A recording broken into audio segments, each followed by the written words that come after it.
오늘도 주님과 친밀함을 가지기 위해 오신 여러분들을 환영하고 축복합니다. 주를 안보하는 자 올라가 고수리가 주를 안보하는 자 올라가 독수리같이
오늘 하나님께서 우리 가운데 주시는 말씀은 사무엘상 3장 15절부터 17절까지의 말씀입니다.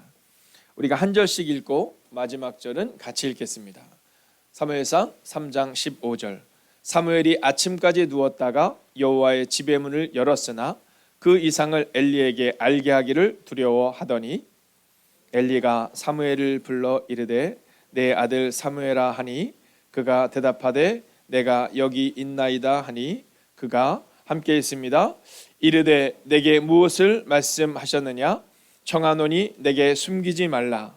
내게 말씀하신 모든 것을 하나라도 숨기면 하나님이 내게 벌을 내리시고 또 내리시기를 원하노라 하는지라. 아멘. 자, 오늘 성경은 우리 가운데 두려워하는 이와 듣고 싶어하는 이에 대해서 말씀해주고 있습니다. 자, 두려워하는 이와 듣고 싶어하는 이. 자, 그런데 오늘 성경이 말하고 있는 이 두려워하는 이가 누구냐면 어린 사무엘입니다. 성경은 아직 그가 어리다 이런 표현을 하고 있거든요. 사실 어떻게 돼야 되냐면 두려워하는 엘리와 듣고 싶어하는 사무엘 이렇게 돼야 되지 않겠습니까?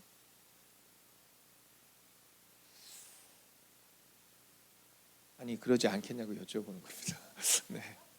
네. 이게 왜 그러냐 하면 여러분 우리가 사무엘을 생각하면 선지자 이렇게 생각하지만 아니 그게 아니라 생각해 보세요. 자, 오늘 우리 집사님이 계십니다. 자, 집사님이 계시는데 집사님이 늘 말씀을 듣고 두려움과 근심과 믿음으로 걸어가고 듣고 싶어하는 이가 우연이가 되어야 되지 않겠냐라는 거예요. 근데 만약 집사님께서 어린 아들 우연이에게 우연아 말씀을 들려다오 이거만큼 우스운 상황이 어디 있겠냐라는 거죠. 근데 오늘 이 상황이 그런 겁니다. 여러분 이 상황은 좀 더하죠. 엘리는 지금 나이가 많습니다. 이제 엘리는 거의 은퇴를 하는 때입니다. 거기다가 엘리는 지금 이스라엘의 대제사장입니다. 그런데 엘리가 두려워하고 사무엘이 듣고 싶어하는 게 아니라 어린 사무엘이 말씀을 듣고 두려워하고 엘리 제사장이 듣고 싶어하는 뭔가가 역전된 뭔가 어울리지 않는 모습이 성경에 기록되고 있다라는 겁니다. 자, 본문을 한번 볼까요? 성경은 이렇게 말합니다. 그 이상을 엘리에게 알게 하기를 두려워하더니. 여러분 바뀌었잖아요. 그 이상, 즉 하나님의 말씀을 엘리 제사장에게 말하기를 두려워했다라는 겁니다. 여러분 오늘 이 말씀을 보면서 우리가 기억해야 되는 것은 내가 혹시 엘리 제사장과 같은 사람이 되면 어쩌지 하는 두려움을 가져야 됩니다. 여러분 목사이기 때문에 하나님이 내게 말씀을 들려주셨어? 아니라는 거죠. 오늘 이 본문의 말씀에서 저의 마음과 그 두려움이 있는 겁니다. 여러분 목사는 우리를 대변해 주지 않거든요. 여러분 집사라는 것이 우리를 말해주고 있지 않거든요. 그럼 무엇이 말해주느냐? 오늘 성경은 말씀 앞에 두려워하는, 말씀을 듣고 떨림이 있는, 말씀을 듣고 평안을 얻는 그 말씀을 듣는 삶이 있는가를 질문하고 있는 겁니다. 여러분 왜 말씀 앞에 떨림이 없느냐? 말씀을 듣지 못하기 때문이라는 겁니다. 여러분 엘리 제사장은 말씀을 알았죠. 여러분 엘리 제사장은 말씀을 가리키는 사람이었죠. 근데 그는 말씀 앞에 두려움이 없었어요. 떨림이 없었습니다. 그가 두려움이 있었다면 아이들을 잘 가리켰겠죠. 여러분 엘리의 아들들인 제사장들도 두려움이 없었어요. 왜요? 하나님의 말씀을 제대로 듣지 못했기 때문입니다. 여러분 그런데 엘리만 그렇습니까? 엘리의 아들들만 그렇습니까? 혹시 나는 그렇지 않은가를 점검하셔야 합니다. 그래서 오늘 하나님이 우리 가운데 첫 번째로 주는 메시지는 하나님의 말씀을 분명히 듣는 사람이 되라라는 겁니다. 여러분 내가 교회를 몇 년 다녔다. 어저께 청년 예배를 드리면서 청년들과 함께 그런 얘기했거든요. 신앙생활을 얼마나 했느냐 이런 얘기를 하는데 모태신앙이라고 말하잖아요. 네, 부모님이 어렸을 때부터 태어나기 전부터 신앙생활을 했던 친구들도 있고 그렇지 않은 친구들도 있는 거예요. 근데 제가 그런 얘기를 함께 나눈 거예요. 우리가 교회를 몇 년 다녔냐 그렇게 중요하지 않다는 거죠. 여러분 오늘 엘리처럼 하나님을 섬기는 제사장으로 몇 년을 있었다 중요하지 않다라는 거죠. 정말 중요한 것은 뭐냐면 하나님의 말씀을 분명히 듣고 있는가라는 겁니다. 여러분 이 신앙생활도 어쩌면 공부하는 아이들과 약간 비슷한 면이 있습니다. 뭐냐 하면 아이들이요 공부를 열심히 하지 않잖아요. 그럴 때는 어떤 마음이냐면 공부하면 되지 뭐 이런 마음이 있습니다. 네, 공부 못하는 아이들의 특징이 있잖아요. 네, 시험 3일 전까지도 마음속에 한 가지의 분명한 확신이 있습니다. 아이 3일 놓고 하면 되지. 예, 일주일 전에도 마찬가지거든요. 아유 시험 공부 일주일 전에만 하면 돼. 전날 되면 뭐라 그러는지 아시죠? 네, 그냥 하루에 하나씩 하자. 내일 볼 거 오늘 공부하고 모레 볼 거 뭐 내일 시험 끝나고 하지 뭐 이런 마음을 가지고 살아갑니다. 별로 두렵지가 않아요. 왜냐하면 공부를 뭘 해야 되는지 잘 모르기 때문인 겁니다. 근데 공부를 꾸준히 해왔던 아이들은요, 공부를 하면서 늘 시간이 없다라고 얘기를 해요. 참 신기하지 않습니까? 공부를 잘하는 아이들은 시간이 없고 공부를 많이 안 해본 아이들은 시간이 많아요. 신앙생도 이와 같습니다. 오늘 엘리 아들들이 하나님을 두려워하지 않았던 이유는 말씀을 경험해 본 적이 없는 거예요. 그러니까 대충 이렇게 살아도 되지 뭐라는 겁니다. 여러분, 모세의 40년의 인생이 그런 거잖아요. 모세가 40년 동안 광야를 헤매거든요. 왜 헤매입니까? 단순하고 명료해요. 말씀을 분명히 듣지 못했기 때문이죠. 그런데 오늘 이 사무엘은 그 어린 나이에 하나님의 말씀이 분명히 들린 겁니다. 그러고 났더니 두려움이 임한 거예요. 내가 이 말씀을 엘리 제사장에게 어떻게 전할까 하는 두려움이 임한 겁니다. 여러분, 사무엘이 전쟁 가운데서도 이스라엘 백성이 막 두려워하거든요. 블레셋과의 전쟁 가운데 우리가 어떻게 해야 됩니까? 사무엘이 말이야, 야 두려워하지 마. 하나님이 함께 하셔. 여러분, 하나님의 말씀이 우리 가운데 임하면 말씀 앞에 죄로 인하여 떨림도 있지만 여러분, 하나님의 보호하심과 동행으로 인하여 평안도 임한다라는 겁니다. 저는 오늘 여러분에게 하나님의 말씀을 분명히 듣는 한 사람, 하나님의 말씀을 분명히 깨닫고 나아가는 그 한 사람 되는 은혜가 임하기를 주의 이름으로 축원하겠습니다. 두 번째는 무엇일까요? 그것은 바로 일상에서 말씀으로 살아내는 인생이 되어야 된다라는 거예요. 오늘 아침에 제가 이제 입구에 이렇게 서 있는데 이제 권사님이 이렇게 올라오셨어요. 근데 다음에 권사님 한 분이 또 바로 따라 올라오셨어요. 그래서 뭐라 하시면 아우 권사님 새벽에 뵈니까 너무 좋아요 이렇게 얘기하셨어요. 그때 권사님이 뭐라고 했어요? 맞아요. 우리의 자리는 늘 기도의 자리를 지켜야 되고 거기 있는 게 맞는 것 같아요. 이런 얘기를 했거든요. 여러분, 일상에서 말씀으로 살아내고 일상에서 믿음으로 살아내고 일상에서 기도로 살아내고 여러분 일상을 살아내야 되는 겁니다. 자, 오늘 본문을 보세요. 이렇게 기록합니다. 사무엘이 아침까지 누웠다가 여호와의 집의 문을 열었으나. 어제 우리가 함께 나눴던 것처럼 여러분 그 밤에 얼마나 고민을 했겠습니까? 여러분, 아버지와 같은 엘리를 향해서 제사장님, 당신과 당신의 아들들 한시에 죽을 거예요. 여러분, 이 얘기를 어떻게 할 수 있겠냐는. 그러니 밤새 잠을 못 잤겠죠. 여러분, 이런 상황이 우리 가운데 있지 않습니까? 저에게는 하나님이 주신 은혜 가운데 가장 큰 은혜 중에 하나는 뭐냐면 잠을 잘 자는 거거든요. 그래서 사실 어떠한 상황에서도 아직 이렇게 잠을 못 자본 적은 없지만 네, 이런 고민의 때가 우리 가운데 다가올 때가 있습니다. 자, 그런데 고민의 때가 다가오면 많은 사람들이 밤에 고민하느냐고 그 다음날 하루가 엉망이 되는 경우가 있거든요. 근데 오늘 이 사무엘의 삶을 보세요. 아침까지 누워 있었지만 아침이 딱 됐거든요. 그때 그가 여호와의 집의 문을 열었다 이렇게 말해요. 즉 일상을 살아냈다 이렇게 말해요. 그리고 그 일상을 살아내는 힘은 바로 일상에서 말씀으로 살아내는 인생이 되겠다는 다짐이 있었기 때문인 겁니다. 여러분, 다시금 여호와의 집의 문을 여는 그 은혜가 필요한 거예요. 목사로서 가장 큰 축복 중에 하나는 뭐냐면요, 성도님들의 가정을 오랫동안 지켜볼 수 있다라는 거 아니겠습니까? 그러면 성도님들이 힘들 때는 뭐 같이 힘들어합니다. 근데 제가 성도님들에게 이렇게 이야기를 할 때 성도님들을 위로하는 이야기를 잘하지 않습니다. 왜냐하면 성도님들을 위로하는 것은 사람들에게 많이 들을 수 있거든요. 저는 제가 해야 되는 선포하는 거죠.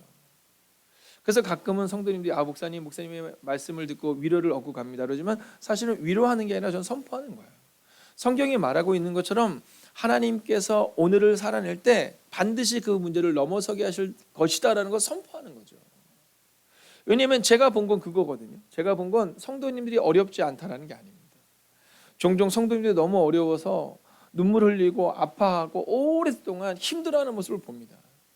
근데 목사의 특권은 뭐냐면 그 오랜 시간이 지난 다음 그분들이 말씀대로 일상을 살아냈을 때 끝내는 그 문제를 넘어서는 은혜를 보는 거예요. 오늘 우리 가운데 성경이 주는 은혜는 바로 여기 있는 겁니다. 야, 사무엘을 봐라. 아직 어린 사무엘이 그 밤에 고민했지만 다음날 아침 일찍이 일어나서 그가 성전문을 열고 일상을 살아냈던 힘은 말씀이었다라는 거예요. 모세가 80세부터 새롭게 시작할 수 있었던 것은 여러분 말씀을 붙들고 일상을 살아낸 거예요. 그렇게 살아냈던 삶이 80세부터 120세까지 40년의 삶이었다라는 거죠. 오늘도 여러분의 삶 가운데 문제가 있는 분이 분명히 있을 겁니다. 어려움이 있을 수 있습니다. 그러나 저는 믿음으로 선언하고 선포합니다. 오늘을 우리의 일상을 말씀으로 살아낼 때 하나님이 일하실 것입니다. 자, 이제 마지막 세 번째 메시지를 봐야 되는데요. 자, 먼저 성경을 같이 읽겠습니다. 같이 한번 읽어볼까요? 시작. 이르되 내게 무엇을 말씀하셨느냐? 청하노니 내게 숨기지 말라. 자, 여러분 이 말씀은 사무엘이 한 거지만 한번 이렇게 보세요. 이 말씀을 누가 해야 되겠습니까? 여러분 이 말씀을 어린 사무엘이 엘리 제사장에게 받아야 되지 않겠습니까? 근데 이 얘기를 누가 지금 하고 있느냐면 여러분 생각해 보세요. 나이가 많아서 머리가 희끗희끗한 제사장이 어린 사무엘 앞에서 지금 말하는 거예요. 청하노니 내게 말씀을 들려다오. 이렇게 얘기하는 거예요. 여러분 이건 굉장히 어려운 사실입니다. 저는 한국 교회에 있어서 꼭 필요한 것은 뭐냐 하면 이제 신앙의 계승이라고 믿습니다. 여러분 이 신앙의 계승이 우리 가운데 없기 때문에 우리 안에 자꾸만 문제가 발생되는 것이 아닐까. 많은 사람들이 고민하고 걱정하는 것 중에 하나가 뭐냐 하면 과연 20년 후에도 30년 후에도 주님의 교회가 강건할까라는 이야기를 합니다. 자, 그 이유 중에 하나가 뭐냐 하면 신앙의 계승이 되지 못하는 거예요. 그런데 중요한 사실이 있습니다. 어른들은 이렇게 말하거든요. 아, 우리의 믿음이 우리의 아이들에게 잘 전달돼야 되는데 라는 표현을 쓸 때가 있습니다. 여러분 성경을 보면 모세가 하나님께로 돌아온 시간이 40년이 걸린 겁니다. 근데 그때 누가 기다리고 있었죠? 하나님이 기다리고 계신 겁니다. 여러분 방황할 수 있습니다. 그런데 기도하는 어머니가 그 자리에 있으면, 기도하는 아버지가 그 자리에 있으면 그러면 그 방황이 끝납니다. 저는 교회도 마찬가지라고 생각합니다.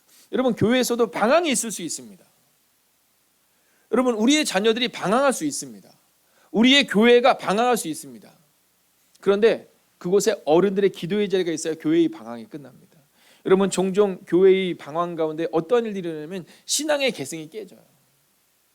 여러분 부모님들은 특히 어른들은 너무 쉽게 교회에서 큰 소리를 낼 때가 있거든요. 근데 이 큰 소리를 낼 때 제가 늘 말씀드리지만 오은영 박사께서 얘기했잖아요. 부모님이 싸우면 아이들은 공포 영화를 10편 이상을 연달아 본 것과 똑같다라는 거예요. 근데 여러분 아이들에게 있어서 특히 새 가족들에게 있어서 기대하는 게 있습니다. 그건 뭐냐면 교회는 다를 거야라는 겁니다. 우리는 알고 있잖아요. 다르지 않다라는 것을. 우리 안에 늘 두 마음이 있다는 것을 알고 있잖아요. 늘 두 마음이 있다는 것을. 그래서 우리가 싸우는 거잖아요. 믿음으로 싸우는 거잖아요. 그래서 그 모습을 보기를 원하는데 우리 자녀들이 본 게 뭐냐면 교회에서 막 장로님과 뭐 집사님과 권사님과 목사와 이 모습을 보는 겁니다. 여러분 신앙의 계승이 되지가 않는 거죠.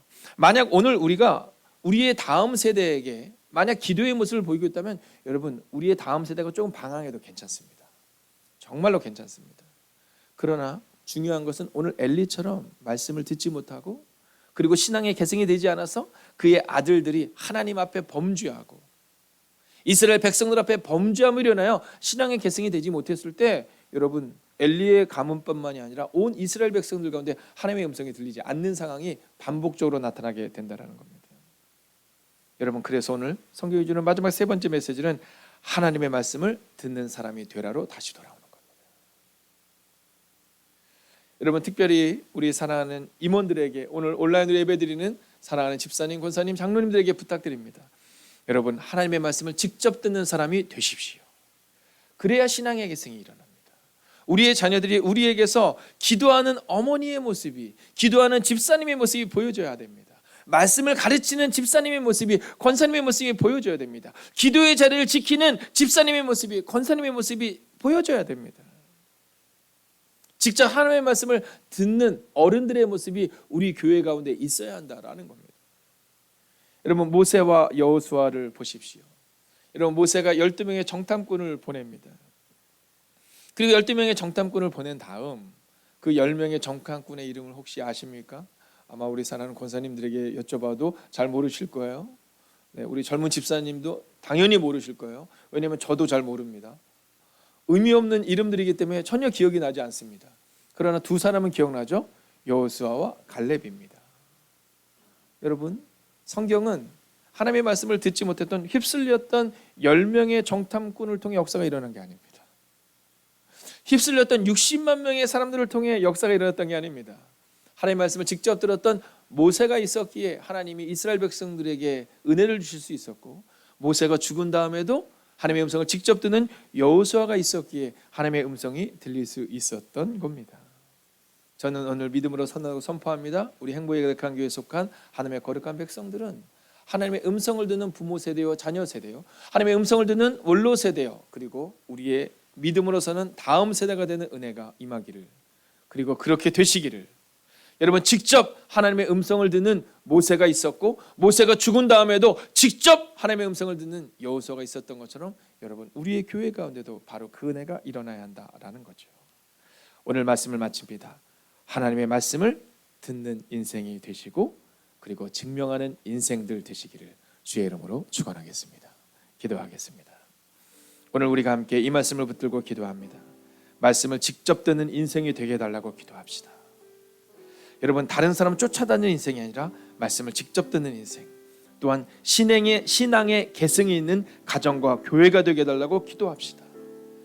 여러분, 어린 사무엘에게 엘리제 사장이 와서 묻는 이 어리석은 모습이 아니라 신앙의 계승이 있는 아름답고 충만한 믿음의 교회와 가정 되게 해달라고, 그리고 마지막으로 오늘도 말씀으로 증명하는 인생이 되게 해달라고 이 시간 합심으로 기도하겠습니다.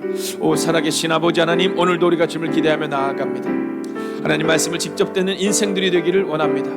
신앙의 계승이 있는 가정과 교회가 되기를 원합니다. 오늘도 말씀으로 증명하는 인생이 되기를 원합니다. 하나님, 오늘도 말씀을 직접 듣기 위하여 이 자리에 나왔습니다. 하나님, 그러나 이곳에서 끝나는 것이 아니라 우리의 삶의 자리에서, 일상의 자리에서 주님의 말씀을 직접 듣는 인생들 될 수 있도록 오 주님 역사하여 주시옵소서. 오 주님, 오늘도 기도합니다. 하나님, 우리가 먼저 말씀을 직접 듣는 인생이 되기를 원합니다. 하나님, 신앙의 계승이 있는 가정이 되기를 원합니다. 신앙의 계승이 있는 교회가 되기를 원합니다. 오 주님, 오늘도 기도합니다. 오 주님, 수많은 하나님의 거룩한 백성들이 있었기에 오늘 우리가 있음을 고백하게 됩니다. 하나님, 모세에게서 끝나지 않고 여호수아에게 그 말씀이 전해집니다. 하나님, 엘리에게서 끝났기에 엘리의 아들들에게서도 음성이 들리지 않습니다. 오 주님, 기도합니다. 우리의 교회와 우리의 가정이 신앙의 계승이 있는 믿음의 가정과 교회가 되게 하여 주시옵소서. 오 주님, 오늘도 연하여 기도합니다. 오늘도 말씀으로 증명하는 인생들이 되기를 원합니다. 오 주님, 오늘도 말씀으로 증명하는 인생들 되기를 원합니다. 오 주님, 오늘 사무엘은 말씀으로 증명합니다. 오 주님, 오늘 엘리야가 아버지 엘리가 사무엘에게 묻습니다. 너에게 들려진 말씀을 들려다오라고 말입니다. 오 주님, 그리고 오늘 사무엘은 그 말씀으로 증명하는 인생을 살아냅니다. 오 주님, 이번 한 주간도 그렇게 믿음으로 걷는 인생들 되기를 원합니다. 오 주님, 오늘도 우리 가운데 말씀하시고 역사하여 주시옵소서. 하나님, 오늘도 하나님의 말씀을 직접 듣는 인생이 되기를 원합니다. 하나님, 오늘도 신앙의 계승 있는 가정과 교회가 되기를 원합니다. 하나님, 오늘 엘리가, 나이가 지긋한 엘리가 어린 사무엘에게 말씀을 청합니다. 하나님, 이 모습은 정상적인 모습이 아님을 보게 됩니다. 하나님, 그렇기에 먼저 사랑하는 우리의 원로분들과 우리의 사랑하는 시무 집사님, 권사님의 삶 가운데, 그리고 먼저 믿은 하나님의 거룩한 백성을 가운데 함께하여 주셔서 먼저 말씀을 듣는 하나님의 사람들이 세워지는 교회가 되게 하시고, 그리고 그 말씀을 듣는 사람들을 통하여 우리의 새가족들에게도 신앙의 계승이 되는, 우리의 자녀들에게도 신앙의 계승이 있는 하나님의 가정과 교회가 되게 하여 주시옵소서. 오늘도 하나님의 말씀을 듣기 위하여 나온 하나님의 사람들을 기억하여 주셔서 이 말씀 붙들고 오늘을 살아내게 하시고, 오늘을 살아낼 때 문제와 절망 가운데 엎어지고 자빠지고 낭망한다 할지라도 다시금 일어서서 말씀으로 증명하는 하나님의 거룩한 인생들이 되기를, 그들의 일주일간이 되기를 성부와 성자와 성령의 이름으로 간절히 축원하옵나이다. 아멘. 첫 번째, 비대면 시대의 어려운 예배 환경 속에서도 말씀 찬양을 통해 은혜를 주시고 기도의 응답과 축복을 허락하신 하나님께 감사합니다. 오늘도 감사로 시작하는 시간 되게 하소서.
두 번째, 매일의 1시간 기도와 굿나잇 기도, 성경 통독을 통해 오늘도 말씀 앞에 나를 내려놓고 하나님만 의지하는 시간 되게 하소서.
세 번째, 길을 찾는 그대에게를 통해 복음이 전해지기 원합니다. 땅끝까지 가서 복음을 전하라 하신 말씀이 이루어지게 하옵소서.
네 번째, 코비드19로부터 나라와 민족을 보호하여 주옵소서. 어려운 가운데 있는 모든 이들을 보호하시고 속히 종식되는 은혜를 허락하옵소서.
다섯 번째, 태국과 엘구, 그리고 흩어져 복음을 전하는 선교사님들과 가정을 보호하여 주시고 선교지마다 한 영혼이 살아나는 역사가 일어나게 하옵소서.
하나님께서 우리의 기도에 영광 받으셨습니다. 이제는 우리의 삶을 통해 하나님의 영광이 되시기 바랍니다.